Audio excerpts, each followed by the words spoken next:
Anjing tuh najis, babi itu haram. Meskipun saya sendiri nggak terlalu makan babi juga walaupun saya Chinese ya. Tapi bukankah itu ajaran itu yang itu berlaku di zaman itu? Karena di saat itu banyak anjing yang rabies.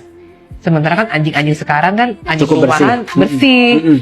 Kalau perkara babi gitu ya, karena di saat itu kan cara masak babi itu kurang bersih sehingga banyak mengandung cacing pita segala macam, berbeda dengan cara sekarang. Nah, tapi di saat ini orang tuh kalau melihat anjing tuh kayak najis banget. Bukan najis lagi, sampai benci. Bahkan kalau yang babi bahkan ada waktu itu saya mau hire helper setelah buat bantu-bantu di rumah, dia nanya, nanti ibu ada makan babi nggak misalnya? Terus saya mesti motong nggak? Nah saya sendiri juga waktu itu kan karena kapasitas saya nggak paham ya. Ya udah kalau kamu keberatan kalau sampai suatu waktu saya makan, lalu kamu motong nggak mau motong ya udah bilang aja. Iya, nanti aku potong sendiri. Tapi bukannya yang haram itu kalau dimakan bukan cuma pegang doang. Itu juga jujur saya bingung sih. Oke, jadi gini, itu pertanyaan yang bagus banget. Karena di dalam Islam sendiri nanti ketika pembahasannya lebih advance, ada hukum yang diturunkan karena sebab tertentu, ada hukum yang berlaku sampai akhir zaman, terlepas apapun kemudian kondisinya. Walaupun kadang-kadang orang selalu mengaitkan antara ini ada hubungannya dengan culture nggak sih, ada hubungannya dengan tempat nggak sih, ada hubungannya dengan peristiwa nggak sih. Nah, memang ada beberapa hukum yang memang muncul kayak gitu, yang turun berdasarkan cuma turun aja, tapi nggak ada sebab di situ. Nah, termasuk di situ adalah babi sama anjing. Nah, itu adalah hukumnya turun, tidak ada sebab yang mengaitkan dengan keadaan tertentu atau sebab tertentu.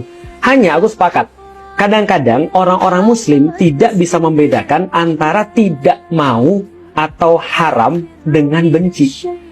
Ingat loh, haram belum tentu dibenci. Itu beda hukumnya. Contoh kayak gini ya. Belum menikah, maka kehormatan perempuan itu terlarang bagi kita. Maka kita namakan haram. Tapi setelah nikah, tidak haram lagi. Karena dia sudah jadi kehormatan doang yang bisa kita ambil. Karena sudah tidak haram lagi. Di Mekah namanya Masjidil Haram.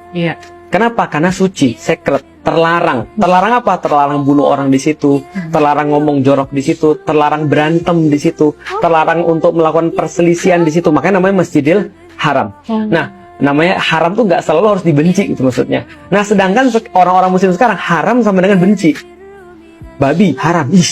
Dengar babi itu udah nggak mau. Padahal aku ditanya setelah masuk Islam, Lik, babi enak nggak? Enak. Setelah masuk Islam, enak. Terus kamu makan? Enggak.